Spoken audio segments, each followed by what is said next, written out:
Live from the newsrooms of NBC6 and the Sun Sentinel, this is WB39 News at 10.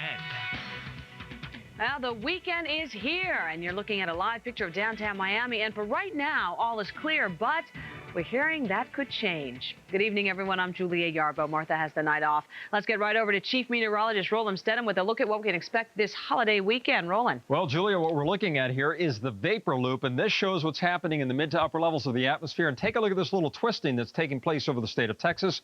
That is an area of low pressure, and for the last 4 days now, the forecast models have been telling us that this is going to develop. Indeed, it is now taking shape. A lot of shower and thunderstorm activity is now developing around portions of the Gulf Coast, and this moisture is going to continue to track generally from the west toward the east, and as it does, South Florida will be seeing a better chance of some showers. Already some rain across Jacksonville and the Florida Panhandle, and some snow and some sleet out here around the Gulf Coast, but a lot of that moisture is going to continue to track in our general direction, and we'll pinpoint that forecast for you coming up in just a few minutes. Julia. Roland, thank you. New tonight, a man is dead after being struck by two oncoming cars. It happened around 8 p.m. at the intersection of Sunrise Boulevard and Bayview Drive. Police say the man was trying to cross the street when he was first hit by a blue Camaro. Then, police say a second car hit him as well. That man was taken to Broward General Medical Center, where he was pronounced dead. No word at this time on any charges against the drivers. Well, he is one of the top college football recruits in town. He is also one of the most controversial. We're talking about Willie Williams. And after spending several days in jail, well, tonight, Williams is out, but not out of trouble. Michelle Kaczynski joins us live from Fort Lauderdale with the latest. Michelle. Yeah, football star Willie Williams had stayed out of trouble. His probation for burglary would have been over 3 days ago. Instead, he ended up spending 4 nights here at the Broward County Jail. And now the University of Miami wants to wait and see what happens with his charges before they'll let him in. One good thing did happen to him today, though. The judge granted him $2,500 bond. So at the very least, Willie Williams can finish high school. He's one of the top football recruits in the country. Today he's suited up in cuffs and a jail uniform, asking for mercy for more than a star football future, but for the next 10 or 15 years of his life. Willie is treading water in a vast shark-filled ocean, and you have the power to throw him a lifeline or to watch him drown. He is more than personable. He is truly special, selfless, dedicated, disciplined, and focused. He made the honor roll every grading period. He was the perfect child. All these people, teachers, coaches, family, and classmates asked the judge to grant Willie Williams bond so he can graduate. Not an easy call, though. At 19, he's had 10 arrests for theft, burglary, mostly misdemeanors. And now on the same day he signs on to play for the Miami Hurricanes, Gainesville police charge the linebacker with felony damage to fire extinguishers, criminal mischief, even battery for hugging a student, all during a recruiting trip to the University of Florida during Super Bowl weekend. Well, all that violated his probation from a 2002 burglary conviction when he stole nearly $4,000 worth of stereo equipment from a store. I'm concerned that others would be committed if he were released. In the end, though, he got his bond. His football is going to be based on whether he finishes high school, and that's where we are at this point. I don't think he's just worried about his football career. He's worried about, the rest of his life. Willie Williams may be headed home, but far from home free. That's right. Now he's going to be on house arrest. He can only leave his house 1 hour before school to 1 hour after school. His attorneys say he's very remorseful, has paid retribution. They say his trouble started when he was 14 years old when his father died, and that he's been trying to keep his life on track. But aside from not playing football, the prosecutors say that if he is convicted of everything, and the judge wanted to be hard on him, he could face 10 to 15 years in prison. We're live in Fort Lauderdale. Michelle Kaczynski, WB39 News at 10. The superintendent of the Miami-Dade Juvenile Detention Center is resigning. George LaFlamme's resignation comes just weeks after 2 nurses were charged with third-degree murder and child abuse manslaughter for the death of inmate Omar Paisley. The 17-year-old died last June of a burst appendix after the nurses allegedly ignored his repeated cries for help. A Fort Lauderdale man accused of plotting to firebomb abortion clinics has pleaded guilty to 1 count of attempted arson in federal court. Stephen John Jordy could face up to 20 years in prison, plus a fine of up to $250,000. Prosecutors claim Jordy cased several South Florida abortion clinics and talked about bombing one up in Georgia. He's scheduled to be sentenced April 30th. A volunteer coach for the MacArthur High School softball team is under arrest tonight, accused of committing a sex crime against a 15-year-old player on the very team that he was coaching. Jaylene Rodriguez has more. $10,000. Sexual offense against a victim over 12 but under 15 or under. 20-year-old Robert Zinser before a judge Friday accused of having sex with a 15-year-old girl, a student on the softball team he coached. Parents and teachers at MacArthur High School in Hollywood react to the allegations. Oh my gosh, I hope it's not someone I know. It's inappropriate because he's an adult and it's a student and you're not supposed to have relationships like that. I feel bad for the parent, you know? I have a son here, but wow. That's too close to home. School district officials say Zinser was a volunteer coach at MacArthur and he worked as a lawn maintenance worker at Cooper City High School as well. But officials stress he was never a teacher at either school. He was never, because of his job, in a situation where he would have been with students one-on-one.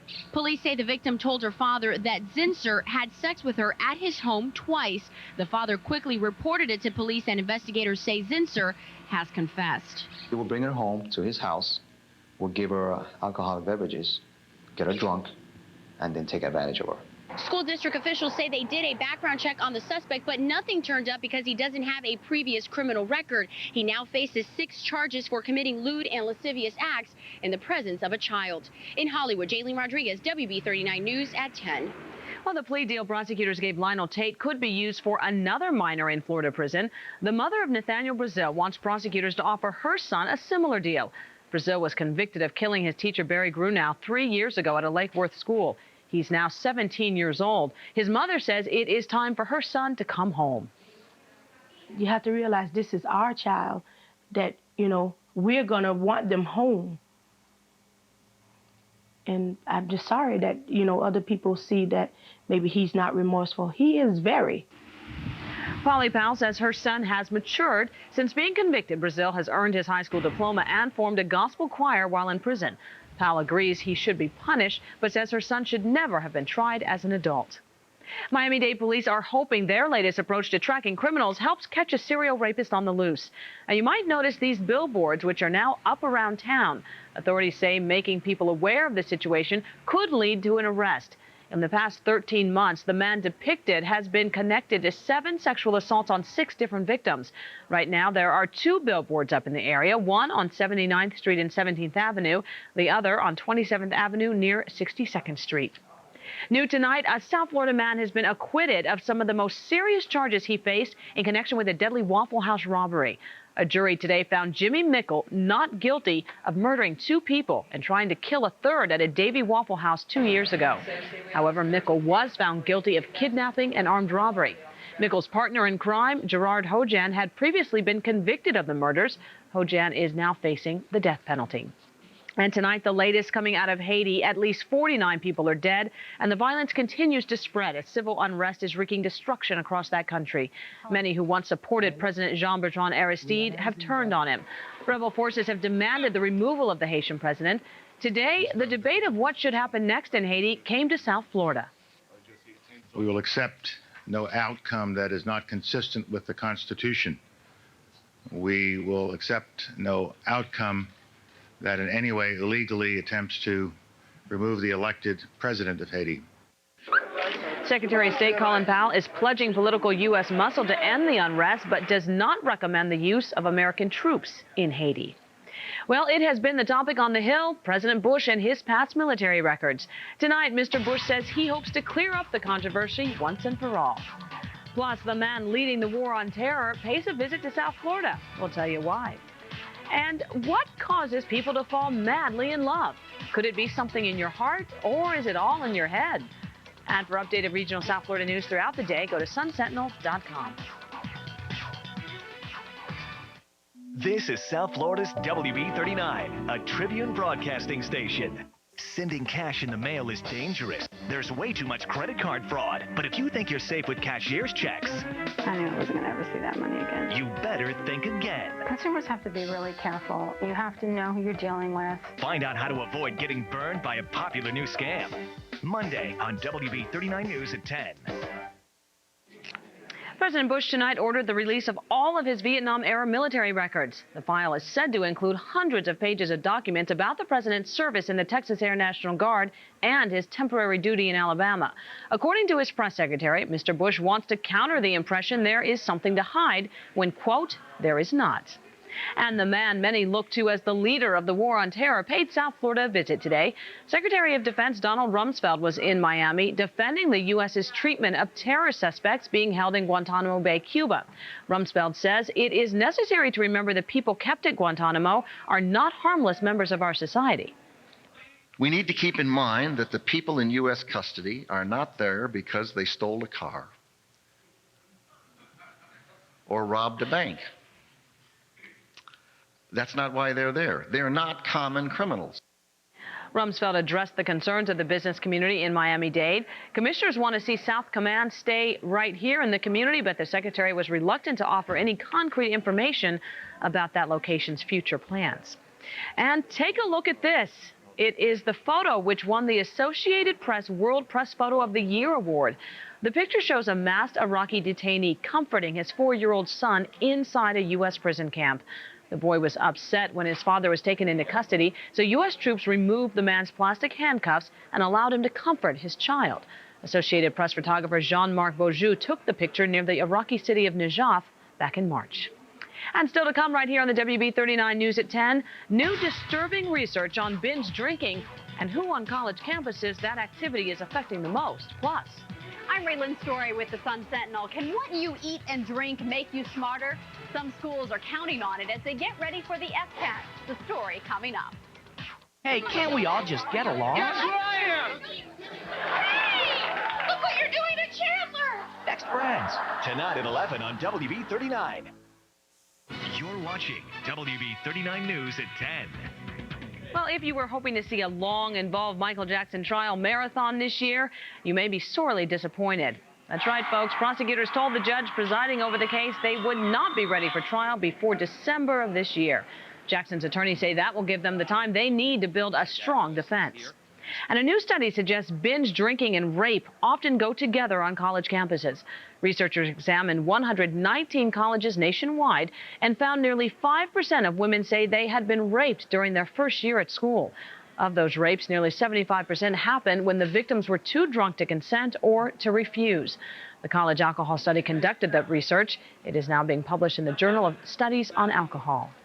And remember that lesson, you are what you eat? Well, schools in Broward and Palm Beach counties are taking that seriously as they get ready for the Florida Comprehensive Assessment Test, or the FCAT.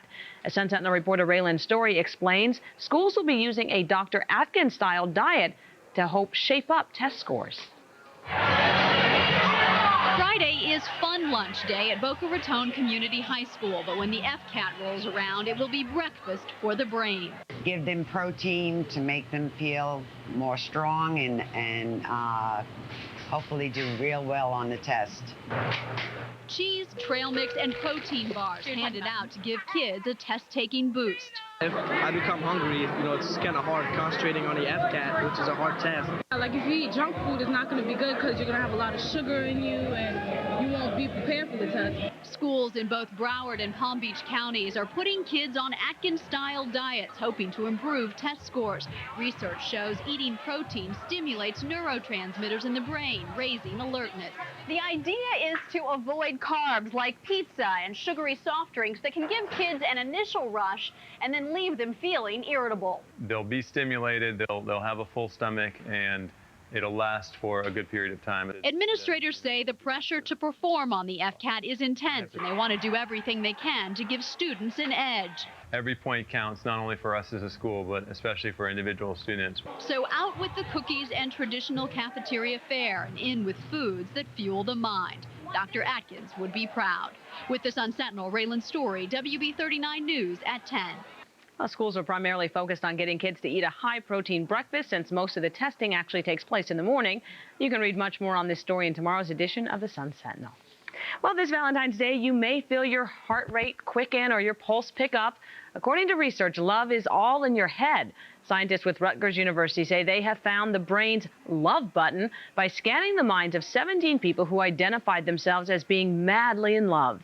The MRI brain scans revealed that gazing at a picture of a sweetheart aroused mental regions associated with attention, motivation, and reward. When somebody falls madly in love, the primary thing that happens is that the brain's reward system goes into high gear. Scientists went on to say the test subjects reportedly spent 95% of their day thinking about their beloved. Guess it doesn't say much for them getting work done, does it? But that's okay. It's Valentine's Day. Roland, everybody wants to know, are we going to have good weather for this special heart day? We shouldn't have any real significant problems tomorrow, Julia. In fact, the weather calls for a little patchy fog around some of the inland areas once again tomorrow morning. Shouldn't be as dense as it was today. And then in the afternoon, a steamy mixture of sunshine and clouds, but we may see a slight chance of showers in the afternoon and maybe a few showers in the evening. Don't think that tomorrow is going to be a washout, but there is a better chance of some shower activity in the forecast on Sunday, and I'll show you why here in just a second. Here's our time-lapse video, friends. That's I-75 right there, and I'm going to put this into motion, and what you're going to see here is this very impressive fog bank that was right over the metro areas of Broward County and portions of Miami-Dade County, but it did manage to burn off. You could see some of the sunshine and clearing skies that we had right there. Very impressive. Now, once again, I'm calling for some patchy fog tonight, but I don't think it's going to be as foggy, and the reason is we now have some clouds over South Florida that's going to keep the temperatures from dropping too much, and so if the temperatures don't drop, then we're not going to be condensing that moisture and creating the fog right down here at the surface. But beautiful day down along the beaches, just beautiful sunshine, very, very nice, with high temperatures here in South Florida topping out at about 82 to 84 degrees overall. So some high thin clouds drifting over the area right now. This is the storm system that's going to be affecting us here in South Florida over the next couple of days. And what's going to happen tomorrow is that the actual low is going to start forming out here in the western Gulf of Mexico. Then it moves into the central Gulf of Mexico. So here in South Florida, we will notice a little increase in the cloud cover tomorrow afternoon. But I really think that most of the rain, or we'll call the storm zone, is going to be from Orlando and points north from there. But I still can't rule out the possibility of a few afternoon showers here over South Florida, because we're going to be under a south to southwesterly flow. That in and of itself, with the heating of the day and the warm temperatures we're going to have, we can see a few spotty showers here in South Florida in the afternoon and evening hours. Then by Sunday, the actual low starts to track across North Florida, and as it does, that will give us a little better chance of some shower activity. Best chance would be during the first part of the day, and then the low is going to start to track off toward the northeast, and as it does, cooler and drier air starts to spill into South Florida late Sunday and on Monday. Monday should be a very, very nice day. So I'd say if there's a greatest potential for the chance of rain, it's going to be on Sunday. Tomorrow should be okay. Monday is going to be great. For the boaters, wind's going to be out of the south at 15 to 20 knots. He's running about 2 to 6 feet. And tonight, nice, but some patchy fog, especially inland tonight. Slight chance of some showers in the afternoon. Very warm, steamy conditions with that flow coming in out of the south and the southwest. On Sunday, we'll drop the temperatures to 78 because I anticipate a few more clouds here in South Florida on Sunday. In fact, right now, let's call for mostly cloudy skies Sunday, and some scattered showers are going to be likely on and off throughout the day. Clearing Sunday night, very nice on Monday on President's Day, but another front comes in late Tuesday, showers late Tuesday into early Wednesday. Julia, have a good weekend. Roland, you do the same. Well, still to come, we have an important recall to tell you about involving carbon monoxide alarms. And the Canes opening up the baseball season against the Gators. But before the game, a former Cane getting a big honor. Guy Rawlings is up next with a look at sports. Baseball is back. The top-ranked University of Miami baseball squad kicking off the season with a 3-game series versus the 15th-ranked Florida Gators from Mark Light Stadium. Former Hurricane Pat Burrell on hand for the season opener. More on that in just a minute. Zeros in the 5th. Adam Davis takes a J.D. Cockcroft pitch deep to left, just enough to clear the wall. 1-0 Gators. More bad news for the homeboys. Jeff Corselletti drives one deep in the 9th. 2-run shot. 3-0 Florida. Canes try to get something going in the bottom of the 9th, but the DP ball shuts it down. Canes lose 3-0. As we mentioned earlier, former Cane and current Philadelphia Philly Pat Burrell honored before tonight's game. Burrell played for the Canes from 96 to 98, hitting 61 home runs, batting a UM record .442 over those 3 seasons. Burrell's number 11 is the 11th jersey retired by the Canes. It's unbelievable, it really is. I mean, it doesn't seem that long ago that I was here playing, and you know, to come back and be honored with getting your number retired. It's a special feeling, and again, I'm just so, happy to be here and proud that they're, considered me to retire my number. Well, Miami's top football recruit, Willie Williams, is on his way home tonight. Williams, who made his first court appearance earlier today, posted bond and was released from the Broward County Jail. Williams will be allowed to finish school while under house arrest until the case goes back to court. We are extremely happy that the judge had enough confidence in him to give him that bond, and we hope that he progresses from here. It's a tremendous situation for him and gives him an opportunity to get back in school and do some of the things that are very important to his life.